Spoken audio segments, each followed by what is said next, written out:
Hello guys, welcome back to Tux Writers. In this video we want to have our first simulation, finite element simulation on the heat transfer inside the helical heat exchanger. And for doing this we want to use FreeFEM. Let's see how we can do that.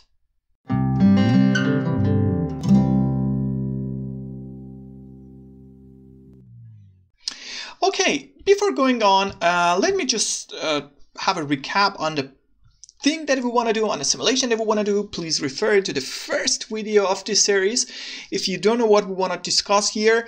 But just quickly, we want to have a simulation with an imported geometry, a complex one. In this case, this is spring-like shape that can be like a heat exchanger. And we want to perform this in different finite element simulation codes and programs. And as the first one in this video, we want to start with FreeFEM. But, I said that in the first video, this is not going to be, a kind of tutorial or deep discussion on concepts like the mathematical concepts and theoretical aspects of finite element method, as well as different programs that we use. For example, in this video, we want to use FreeFEM. But this is not a tutorial on FreeFEM. This is not an introduction to FreeFEM. I just want to show you how you can construct this in FreeFEM. I talk about different statements that I put on a code, but later on we will have dedicated series, dedicated, let's say, playlists on FreeFEM, and then we dive into FreeFEM, and then we discuss a lot of things about FreeFEM and the, different functionality of FreeFEM and stuff. And also for the theoretical aspects of finite element, you can find more stuff in the applied numerical computing series, and more things will be added to that for variational formulation and this kind of stuff. In this video, everything will be short, but I will provide you with enough information just to understand what's going on. And so you can see how the general workflow is when you want to implement such a simulation in FreeFEM and later on in Phoenix. Okay, the first step is we want to generate the mesh. We talked about this in the second episode. Please go back to that. But if you haven't watched it yet to see how we have generated the helical shape. But in this video, we start with the SALOME file that we created in that episode. If you don't want to create it yourself, you can download it from the GitHub repository. You can find the link in the description. But I start with SALOME. I will open this file in SALOME. And it was on the desktop and the helical shape. So we're done with this. And then I go to the mesh. You remember we had 3 groups and we want to use just 2 of them, in and out. I right click on a mesh, I select export, and the GMF, which creates this kind of medit files .mesh that can be read easily into FreeFEM. So I call it I will call it helix.mesh. I save the file on desktop. And that's what we wanted from SALOME. So I close SALOME. And another step that we need to take later on is to call GMSH on this mesh to be sure first that the mesh is correct before rendering it into FreeFEM. Oops, sorry, I need to go to the desktop first. So I open GMSH on the helix.mesh. First, see that the mesh is correct. In this case, it is. And also read the labels. This is very important. So I double click here, mesh visibility to the elements. And as you can see, it's they are in different colors, showing that, they have different labels. But we will come back to this when we start to code the FreeFEM script. But as you can see here, we have surface 3, which is this one, which is the wall. And then we have surface 10, this one, and surface 12. So these are the number of surfaces. If you just rewatch the episode 2, in which we work with SALOME, we generated these interfaces and this shape in SALOME. These were the number of interfaces, the surfaces in that video, in that environment. So this is we come back to this. So I just keep it open here, and the next step is to create a FreeFEM script that we want to run. Yeah, FreeFEM is a domain-specific language.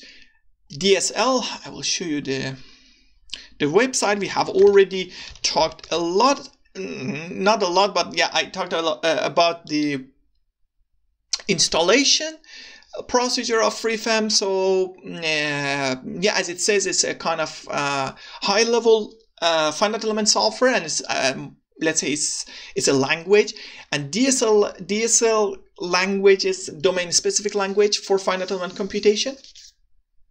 And as I said, we will go later on, we will have dedicated series on this. But yeah, this is the way that the script looks like. We will create a mesh. In this case, we will import the mesh, and then we will create a finite element space on top of it, on top of the mesh, and then we define the Wick formulation of our equation.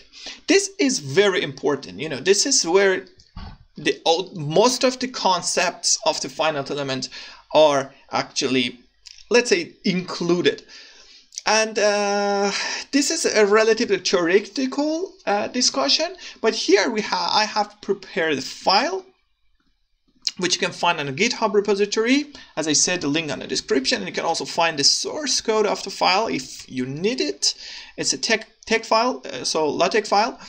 And yeah, here I have showed you how you can derive the Wick formulation of a diffusion equation.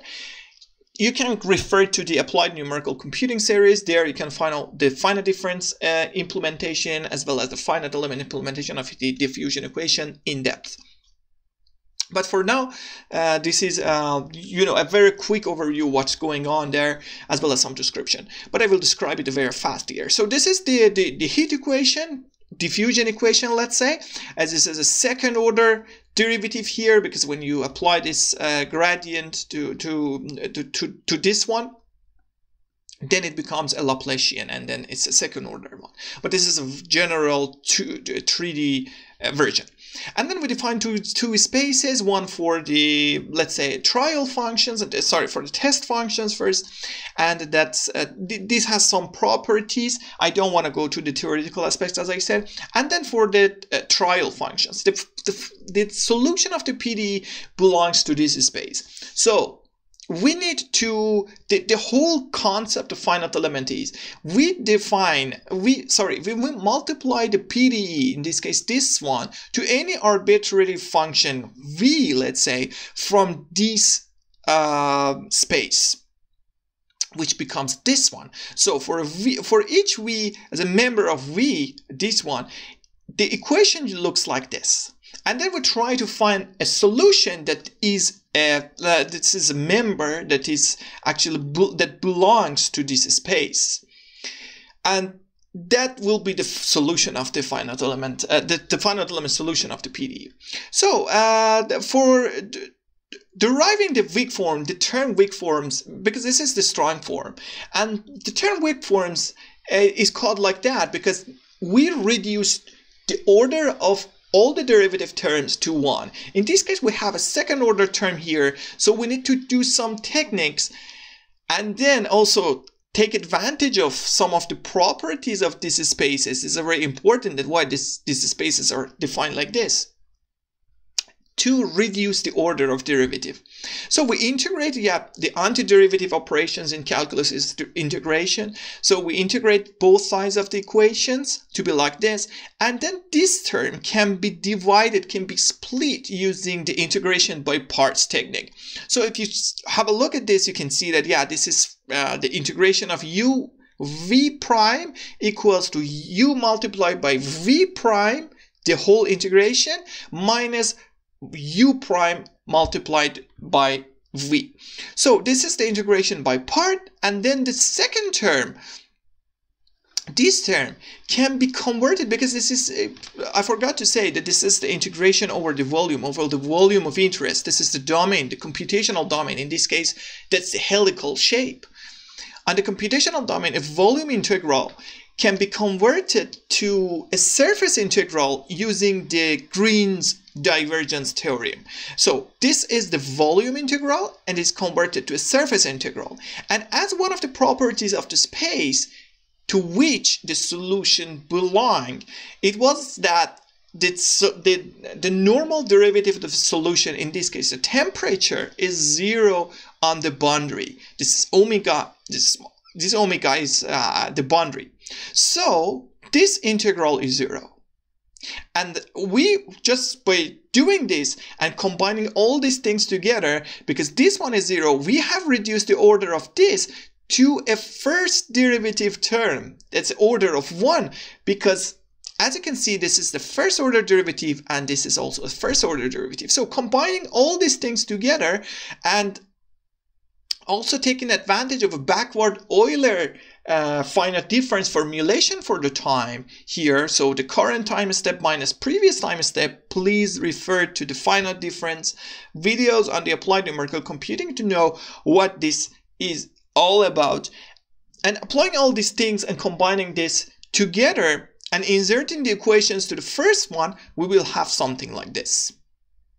So all these things, we applied all these things just to reduce the order of the derivative. And as a result, now we have a first order derivative, and by just rearranging things here, this rearrangement is also very important, that you move all the unknowns to the left-hand side of finite element formulation, usually called bilinear form. And then on the right, it is the linear form, that are the values that we know already about. This is the previous time step, so we know the value of Tn, and if it is the first time step, then it is the initial condition of the simulations. So as you can see here, the concepts are pretty simple, but the reasons behind this, that why, for example, the properties of that space are defined like that, will be discussed later in the applied numerical computing. But for using these kind of languages and tools that you use to solve finite element formulations and PDEs, partial differential equations, this is the final form that you need, and it's called weak form. So as you can see later in this video for FreeFEM, and also next videos on Phoenix, and also, for example, for fire drakes, these kind of languages, this is what you need to do to go on with that. So that's why I say that you need to do some theoretical works, but after doing that, then you have a very, very powerful software to work with, and yeah, you will see how flexible they are in action. So just I also keep this open because this is what we need. And then for FreeFEM, I open a new terminal here, and the kind of file, the default extension file prefix for FreeFEM files is edp.edp. So I need to create a new file here called like transient heat.edp, for example. So this is a file. And then I open this with, for example, the editor. In this case, I will open it with Atom. And then here I can start to write my FreeFEM script to solve the problem. And the mesh is also here because I have exported it. So it's the same directory and it has access to it. So let's start to write the script. So a FreeFEM script usually starts with a couple of include statements similar to Python or like C++, these kind of languages. But in this case, we import the plugins, the FreeFEM plugins. So the first plugin that we need to load is the Mesh 3D, MSH3, because we want to deal with a 3D mesh. And then we load the IOVTK because we want to save the files in a way that ParaView can understand. This is what we need to call to load the ParaView, the plugin, the VTU save and storing plugin, let's say. And then we can start to define a couple of, let's say, physical parameters, physical quantities. In this case is this one, is the diffusion coefficient here. And this is defined here as func because it can be a function, it can be a variable, or let's say variable diffusion coefficient. And this is a very big one for the diffusion equation Because, as you remember, I told you, for the units, in this case, the units are like 290. So if you consider this as meters or millimeters, as meters, then the diffusion should be like, the diffusion rate should be typical for like for the metals, it's usually 1, a little bit close. But if you want to have the dimensions in the millimeter or centimeter, then it should be bigger, because yeah, then you need to convert the units. We will discuss it later on in more real world or realistic applications, but in this case, this is one of the things that I told you you should consider a lot in the simulations. In this case, I have chosen 5000 just to have a quicker diffusion, a higher rate of diffusions. But yeah, this is the way that we define it for the diffusion, and then the Tn is the variable that demonstrates, that defines the last time, or the simulation time, let's say, the duration of the simulation. So we say that it is 20 seconds. It also again depends on the units that you choose. If you choose, for example, the diffusion to be the diffusion per day, the quantities that you use, this will be days, so 20 days. If it is seconds, then it is seconds. So here, I don't want to simulate something that is really with realistic times or the domain size and this kind of stuff, but this is something that you should always take, you should pay a lot of attention to. And the dt is a time step.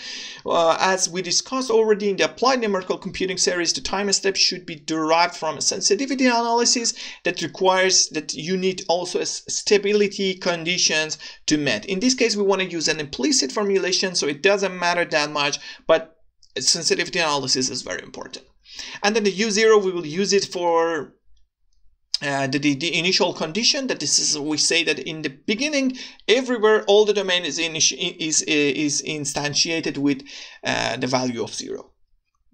And then for the U in and U out, these are the values that we want to apply to the input and output. As I said before, this is not very realistic, because in reality, it is usually the conditions here is like, yeah, the outlet doesn't have any exposed heat. This is just the outflow, but in this case I want to have just kind of simulation. We'll see, because we want to have the diffusion here and diffusion from both sides. So I apply also a boundary to the output. And then we start to define the mesh. In this case, this is mesh 3. We say the mesh 3 mesh equals red mesh, and then we read the mesh. In this case, the name of the mesh is helix.mesh, and it is located in the current directory. And then with the finite element space of the FreeFEM. So in this case, we have a the first order elements, as I discussed in the mesh generation video. It means that the degrees of freedom will be number of nodes, and it will be, I think, about 10,000, 9,000 or something for this mesh. And then we define some variables based on this type. In this case, U is a general, yeah. Lots of people just use the term U here, and also for weak formulation they write U instead of T, but because I wanted to have it like in the context and in the format of the heat transfer equation, I wrote T here, but this is actually the U. So when we say U here, that's actually the T, and we initialize it with U0, which was actually 0, and U old is actually this one, the previous time step value, and V is the value that we multiply, that was a member that belongs to the test function space. And then we go on and we define the problem. This is where we put the weak form exactly as it is into the code, and you will see it here. So you will see it here. So this is the problem definition. We call it just termic. It doesn't matter. And then we say that integrate onto 3D, because this is a 3D mesh. Integrate 3D, and then U multiplied by V divided by delta T. So this is this term actually, but divided by delta T, because in the end, that's actually this part, because in the end I have multiplied all the size, all the terms to delta T to make it simpler. But in this case, just assume that it is here, and the coefficient of this one is 1, and we have also 1 delta T here. So this is actually this one before rearrangement. So this one, and then K multiplies by the gradient of u multiplied by gradient by v. In this case, we can also write it in this format, which is actually kind of inner product formulation in the vector calculus. So this is this term. As you can see, this is exactly what we have. It is written here as well. So that was for the left hand side, the bilinear terms it is called. And then we go for the right hand side, and then we say minus integration 3D, because in this kind of notation, there are different ways that you can write weak forms in FreeFEM. In these kind of notations, when you started with problem, you need to move everything to the left hand side, and that's why this term has negative sign. In some other forms, you can just initialize the left hand side and right hand side differently. For example, Phoenix has also that kind of notation. And later on, when I want to show you how efficiently to write FreeFEM codes, you will see that this is not a thing that we go for. We never go for something like this. But yeah, this is the easiest way, and just for a quick demonstration, it doesn't matter. And as you can see, then we have u old, which is Tn, multiplied by v divided by delta t. And that's it. Now we go for applying the boundary condition. You see that it's pretty simple. We say on 12, these are the mesh labels that we need to read from GMSH and SALOME has created for us. So we say on the 12, u, which is the variable here, and we know that this is t equals to u in, which is 20, and then on 10, this is another surface level, u is equals to u out. We will check if this is the labels are correct later. And then a semicolon in the end, just remember, just FreeFEM, as you can see, is very, very similar to C++ syntax. And yeah, there are a couple of reasons. Before, like 2-3 years ago, the name was FreeFEM++, and one of the reasons was the syntax that is very similar to C++. But the main reason was it's yeah, the internally it uses lots of C++ templating, lots of advanced C++ techniques, and that's why this is a very efficient code. So let's go on, and then we define a variable, just an integer variable, to count the number of cycles or iterations, let's say, because this is transient. We go on, we want to just iterate through time. This is something we already discussed in the applied numerical computing videos. And then the time iteration starts like this. So we say that a real is like a floating type option, in this case double, because this is the default settings of FreeFEM. When you compile it or install it, the floating type is usually doubled, 64-bit precision. And then we continue till we reach the t end. That was the final simulation time that we define here. And then started, we say that u old equals u just because we want to have the previous solution stored in u old. In the first one, in the first iteration, when t is 0, u old will become u, which was initialized to be 0. In this case, that's the initial condition. And then this is a syntax. I told you this is the simplest form to call weak forms in FreeFEM. We call just termic. And by solving this, if the variable u will be stored, because the name is the same, here u is this one, and then we will have the solution for the time in each time iteration, let's say in each iteration. And then here is a kind of things that you usually write it like this, because we want to store the output to VTU files, and we want to just process it later. But in order to save disk space, because we don't want every single time iteration to be written on a disk, I usually write it like this, that yeah, every 3 steps, just write it. So if the remainder of the count, which is the counter of the iterations of the steps, by 3 is 0, means that just every 3 iterations write the output. And then we increase the counter just 1. And yeah, this is how it is. And yeah, this is all the code that we wanted. And After doing this, we are ready to run the simulation. So that was the FreeFEM code, and as you can see, that was pretty simple. Maybe the most challenging part was deriving this weak form of the equation, PD form, but this is very crucial. As you can see later in Taxoriders, this is important for us because we want to derive the mathematical forms of the equations ourselves. So this is not something that you can find in other software programs, and this gives you the ultimate freedom you need to implement the equations that you have derived yourself. So that was the code, and just before running the code, let me double check if the labels are correct. So label 10 is for the here output. That's okay, because also in the shape that we had, it was negative on the lower part. That's very fine. And then 12 for this section. So that was for the input. So these are correct, and we are ready to run the simulations. We open a terminal here. So all the terminals are occupied already. I open a new terminal, I go to the desktop because that's where the files are located. But you should notice that FreeFEM doesn't create folders by default or directories. So when I say that write it to the output, I need to provide it with the directory output here. So the output directory should be there.